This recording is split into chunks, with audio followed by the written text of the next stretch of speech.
I'm Glow, and this is my update for my New Year resolutions for 2025. A week went by, and I'm gonna be honest, I dreaded to record this video. I'm like, I don't have any updates. I didn't make as much progress as I wanted, and all these excuses in my head. I'm like, it's already almost like my bedtime, and I'm like, no. I said that I would update once a week, and I recorded and posted that other video, my first one with all my resolutions, a week ago. So it's officially a week. So I'm doing it. I'm doing the things, it's like you want to do the things and you say you want to do it, and then when the moment is here to do it, there's just a huge sense of apathy, just like meh. And so, but this is called discipline, right? To do the things that we don't want to do in the moment, but we know in the long run it's gonna be good for us, sort of thing. That's what I told myself, and I kind of made a commitment to myself and also to the wonderful world of YouTube. So yeah, it feels a little uncomfortable, but it feels like it's happening, whether or not I like it. So in case you are tuning in and for the first time, I made 9 resolutions for this year of 2025, just to give you an overview: to meditate twice a day, to praise myself in the morning, to write a stream of consciousness, to organize once a day, and then practice an abundant mindset. What else? Write meaningful moments at the end of the day, sleep by 11 p.m. and for 8 hours. Oh gosh, what else is there? And then, to study a topic of interest. And so 9 is just the meditation twice a day. I counted it as 2.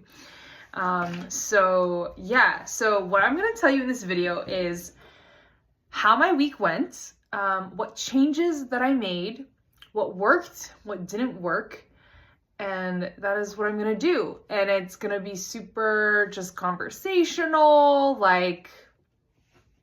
it's super go with the flow, So in terms of how my week went, yeah, I'm looking at my wall, I'm looking this direction because there's the calendar, and I'm like, how did I do as far as tracking? So because I use a tic-tac-toe method to track my habits, I felt like, okay, what changes did I make? Let's start with that. I started to put things in my Google Calendar, which I normally keep a calendar by hand. So I started putting events on there, and it was actually helpful. It helped streamline things, because sometimes when I'm writing the little box on the piece of paper, it's not enough space, or I need to change things, so I'm constantly erasing things. And so having it on the computer wasn't bad, it was great. Sometimes it got a little cluttered, but I'll say that it was a plus. So I think I'm gonna keep doing that. And I've been using the Google Tasks, so it's been kind of nice. So I would say that's one change, and it worked well. The second change that I made was I put the calendar, my habit tracker, on the wall. Instead of, originally I had it on a sheet. It's this giant calendar that I got, right? I did a video of my giant show and tell. It's giant, this big, and I would fold it up, and I found that when it was folded, I didn't exactly keep track of things that well. But now it's on my wall, and if I start my morning and with my meditation, with the writing, with the positivity, then as soon as I do it, I just mark it, and it's super accessible. So I'll say that's been an improvement, just having a hub where I can see the habits tracker, it's in my face, and then the practice of actually marking it right after I do the activity. There is something yes, I get to mark it off, and it's exciting. It's really exciting. So when I look at it, there's, I didn't write a stream of consciousness today, right? and I kind of missed that window. Like I could still do it, but I'm like, yeah, it's all right.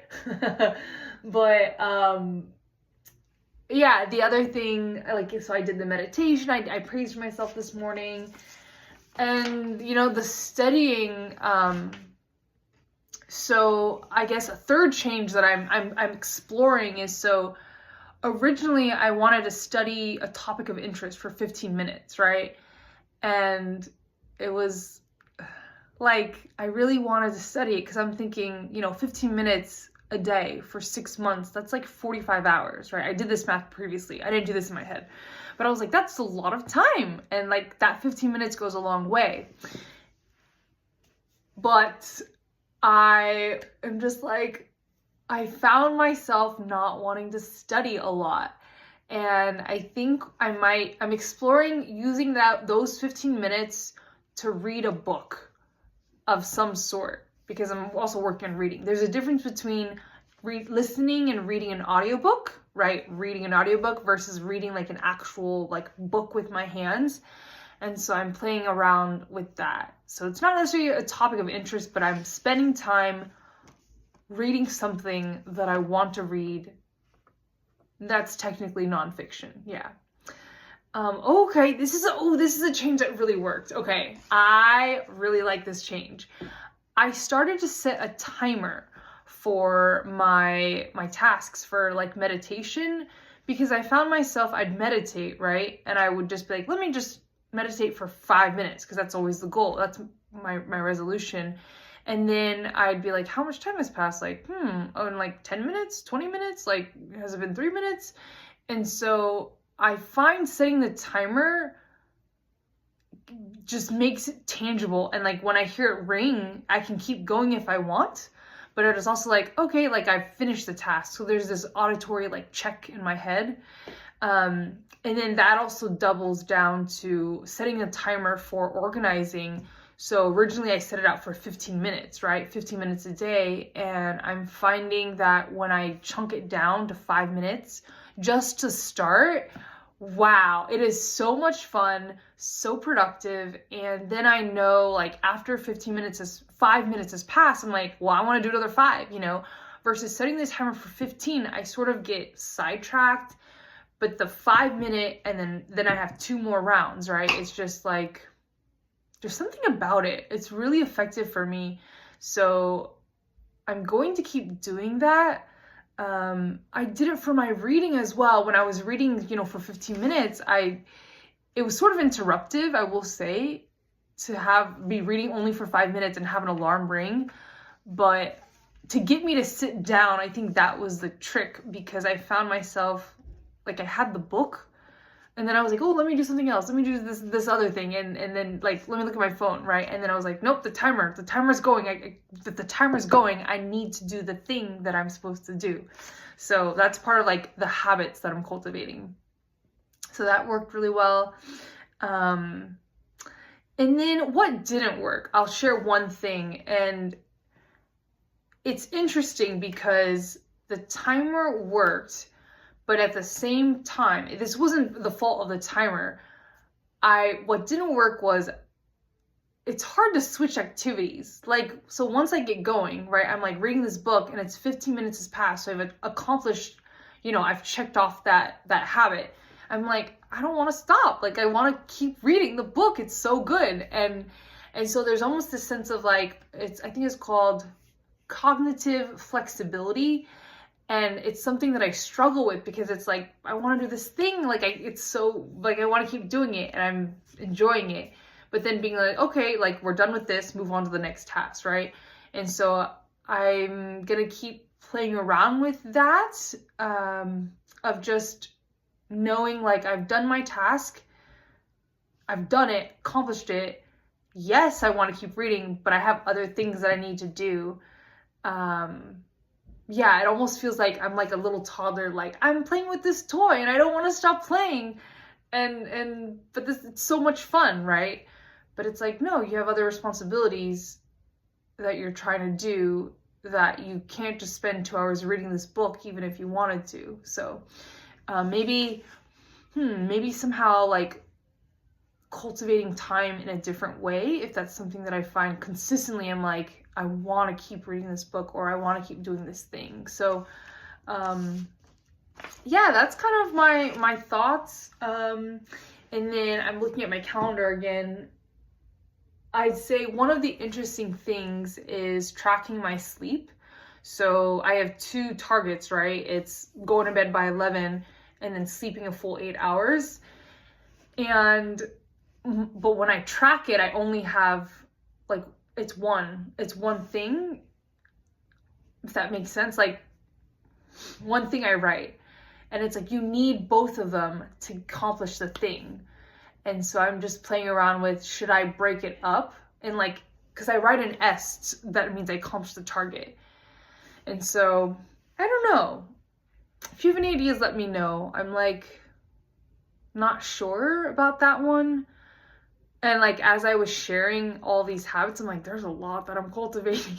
There's so much, but I think it's meaningful to do so. It's meaningful that I'm recording this, even if I'm just like, I didn't want to at all.